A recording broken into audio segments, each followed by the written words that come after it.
Good evening and welcome to Mystery. I'm Vincent Price.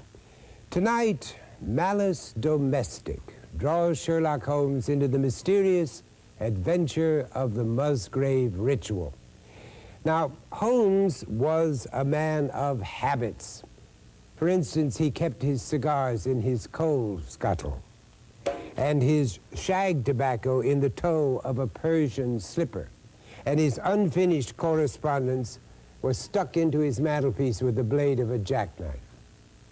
He engaged in indoor pistol practice, never destroyed any documents, and played his violin at all hours. Furthermore, his incredible untidiness, his often explosive scientific experiments, and the atmosphere of violence which always seemed to follow him combined to make him the very worst tenant in all of London. But it was another of his habits, his addiction to cocaine, which could have been his ruination if Watson hadn't patiently and slowly weaned him from it.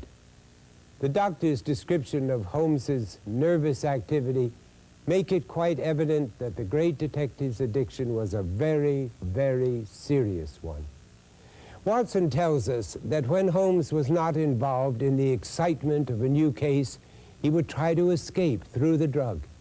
And that's exactly what happens tonight when an old school chum invites the pair for a weekend in the country. The adventure of the Musgrave ritual. In 1935, the opening night audience at T.S. Eliot's play Murder in the Cathedral gasped when they heard these lines coming from the stage. Whose was it? His who is gone. Who shall have it? He who shall come. What shall be the month? The last from the first. Critics had a field day speculating on Eliot's use of the passage. Had he read the Musgrave ritual years earlier and stored the lines deep in his subconscious? Could the famous poet be unaware of the similarity?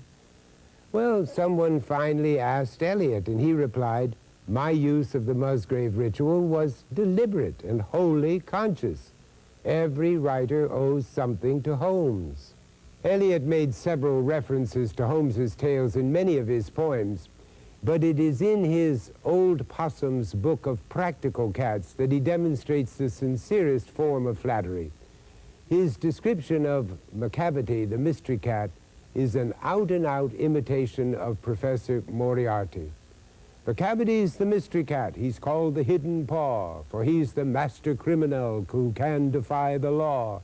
He's the bafflement of Scotland Yard, the flying squad's despair, for when they reach the scene of crime, Macavity's not there. Not all writers shared Eliot's enthusiasm for Holmes. For example, playwright George Bernard Shaw, who admired very little, pronounced this simple verdict: Sherlock Holmes was a drug addict without a single amiable trait. Next time, a stolen letter which could upset the entire political balance of Europe draws Holmes into the adventure of the second stain. Until then, for Mystery, I'm Vincent Price. Good night.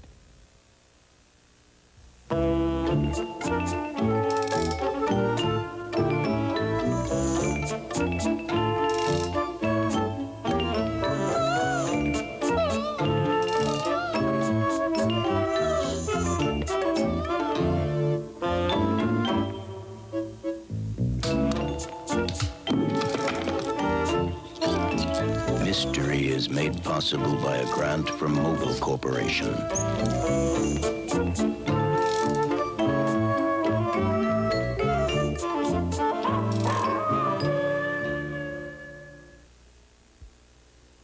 The Return of Sherlock Holmes by Sir Arthur Conan Doyle is published by Viking Penguin and is available in bookstores and libraries nationwide.